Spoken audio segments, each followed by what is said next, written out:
السلام علیکم ورحمۃ اللہ وبرکاتہ۔ امید ہے کہ آپ خیریت سے ہوں گے اور ہم دعا گو ہیں کہ اللہ پاک آپ کو سلامت رکھے۔ سوچئے ایک ایسا دن آنے والا ہے جب آپ کی آنکھیں ہمیشہ کے لیے بند ہو جائیں گی، آپ کی زبان خاموش ہو جائے گی اور آپ کے اپنے ہی ہاتھوں سے آپ کو غسل دے کر سفید کفن پہنا کر اس اندھیری قبر میں اتار دیا جائے گا جہاں کوئی دوست، کوئی رشتہ دار، کوئی مال و دولت آپ کے کام نہیں آئے گی۔ ہم سب دنیا کی رنگینوں میں اتنے کھو چکے ہیں کہ ہم اس سب سے بڑی حقیقت کو بھول بیٹھے ہیں جو کسی بھی وقت بغیر بتائے ہمارے سامنے آ سکتی ہے۔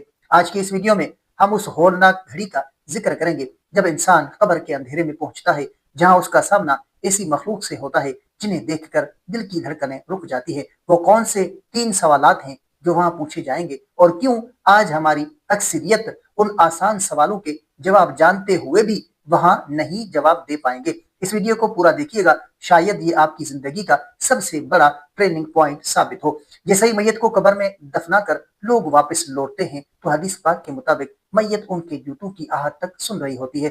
ابھی لوگ چند قدم ہی دور جاتے ہیں، قبر کی اندھیری تنہائی میں اچانک 2 انتہائی خوفناک فرشتے نمودار ہوتے ہیں جنہیں منکر اور نکیر کہا جاتا ہے۔ ان کا رنگ کالا سیاہ، آنکھیں نیلے رنگ کی چمکتی ہوئی اور آواز کڑکتی ہوئی بجلی جیسی ہوتی ہے۔ وہ فرشتے اس انسان کو بٹھاتے ہیں اور اس سے وہ 3 سوالات کرتے ہیں جن پر انسان کی پوری آخرت کا دار و مدار ہے۔ پہلا سوال پوچھا جاتا ہے مر ربک، یعنی تیرا رب کون ہے۔ دوسرا سوال پوچھا جاتا ہے ما دینک، یعنی تیرا دین کیا ہے۔ اور تیسرا سوال کائنات کی سب سے عظیم ہستی ہمارے پیارے نبی حضرت محمد مصطفیٰ صلی اللہ علیہ وآلہ وسلم کی طرف اشارہ کر کے پوچھا جاتا ہے ما کنت تقول فی حق حاضر الرجل، یعنی تم ان صاحب کے بارے میں کیا کہتے تھے۔ ظاہر ہے دنیا میں ہم سب کو ان سوالوں کے جواب رٹے ہوئے ہیں کہ میرا رب اللہ ہے، میرا دین اسلام ہے اور میرے نبی حضرت محمد صلی اللہ علیہ وآلہ وسلم ہے۔ لیکن یاد رکھیں، قبر کا امتحان دنیا کے امتحان جیسا نہیں۔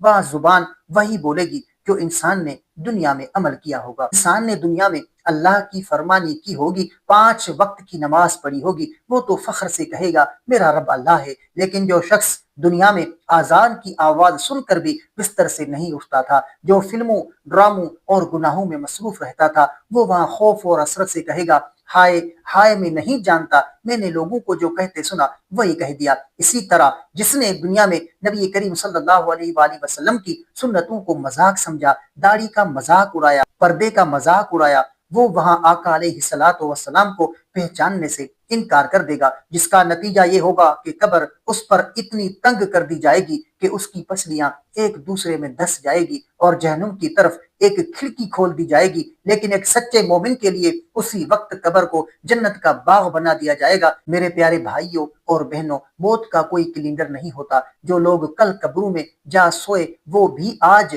دنیا میں جینے کا ارادہ رکھتے تھے، اس سے پہلے کہ توبہ کا دروازہ بند ہو جائے اور ہمارے پاس پچھتاوے کے سوا کچھ نہ بچے۔ آج ہی اپنے رب کی طرف لوٹ آئیں، اپنے گناہوں کی معافی مانگیں اور نماز کی پابندی شروع کر دیں۔ اگر اس ویڈیو نے آپ کے دل کو چھوا ہو اور آپ کے اندر خوف خدا بیدار کیا ہے تو اسے اپنے دوستوں اور فیملی کے ساتھ لازمی شیئر کریں، کیونکہ کسی ایک انسان کی ہدایت آپ کے لیے بخشش کا ذریعہ بن سکتی ہے۔ اگر آپ ایسی ہی ایمان افروز اور آخرت کی یاد دلانے والی ویڈیوز دیکھنا چاہتے ہیں تو ہمارے چینل کو ابھی سبسکرائب کریں اور بیل آئیکن کو دبا دیں۔ اللہ پاک ہم سب کو خاتمہ بالخیر نصیب فرمائے اور قبر کے عذاب سے محفوظ رکھے۔ کمنٹ میں آمین ضرور لکھیے گا۔ تو ملتے ہیں اگلی ویڈیو میں، تب تک کے لیے اپنا بہت سارا خیال رکھیں اور ہمیں اپنی دعاؤں میں یاد رکھیں۔ السلام علیکم ورحمۃ اللہ وبرکاتہ۔